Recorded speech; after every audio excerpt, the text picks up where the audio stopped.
எல்லாருக்கும் வணக்கம். கோவை பிரியா சமையல். மாவிளக்கு. ஒரு கப் பச்சரிசி மாவுங்க. இது நான் கடையில் வாங்கின மாவுங்க. நீங்களே செய்யறதா இருந்தால் 2 கப் பச்சரிசி எடுத்துங்க. வெயிலில் போட்டு அரை மணி நேரம் காய வச்சுடுங்க.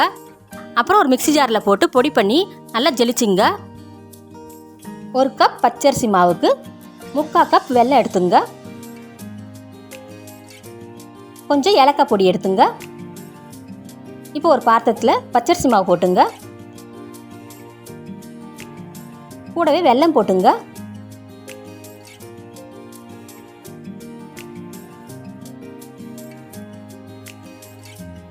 கொஞ்சம் ஏலக்காய் பொடி போட்டுங்க.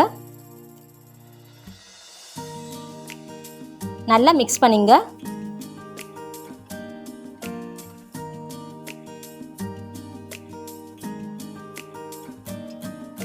நம்ம கை சூட்லேயே அது நல்லா பிசையலாங்க.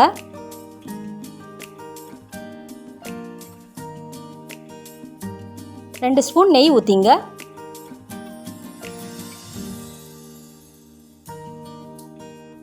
நெய் ஊற்றி நல்லா கலக்கிக்குங்க.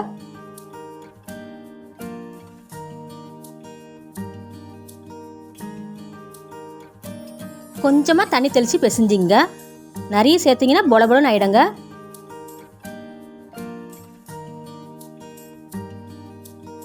நல்லா பிசைஞ்சிங்க. இந்த மாதிரி கெட்டியாக பிசைஞ்சிங்க. இப்போ சின்ன உருண்டையாக பிடிச்சிங்க.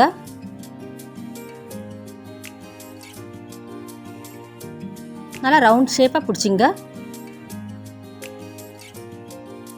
ஒரு விரல் வச்சு ஓட்டை போட்டுங்க.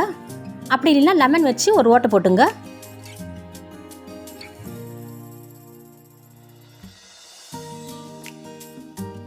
இதே மாதிரி உன்னன் விளக்கு பண்ணிக்கலாங்க. நம்ம குலதெய்வத்துக்குலாம் இது உகந்த விளக்குங்க.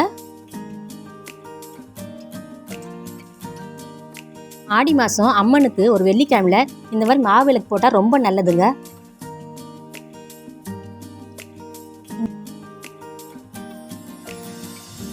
இப்போ இந்த விளக்குல நெய் ஊற்றிங்க.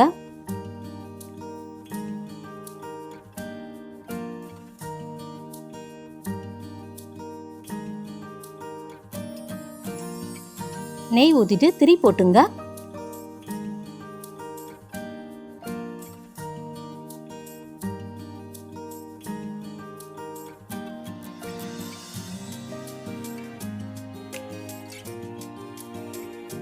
நம்ம குலதெய்வத்துக்கு இந்த விளக்கு போட்டுட்டு இந்த மாவிளக்கு மாவை எல்லாருக்கும் கொடுத்துட்டு நம்மளும் சாப்பிட்டுக்கலாங்க.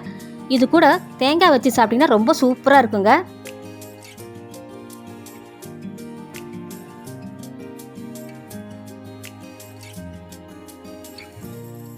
நம்ம குலதெய்வத்துக்கு மாவிளக்கு ரெடி. லைக் பண்ணுங்க, ஷேர் பண்ணுங்க, கமெண்ட் பண்ணுங்க, சப்ஸ்கிரைப் பண்ணுங்க, பெல் பட்டனை கிளிக் பண்ணுங்க.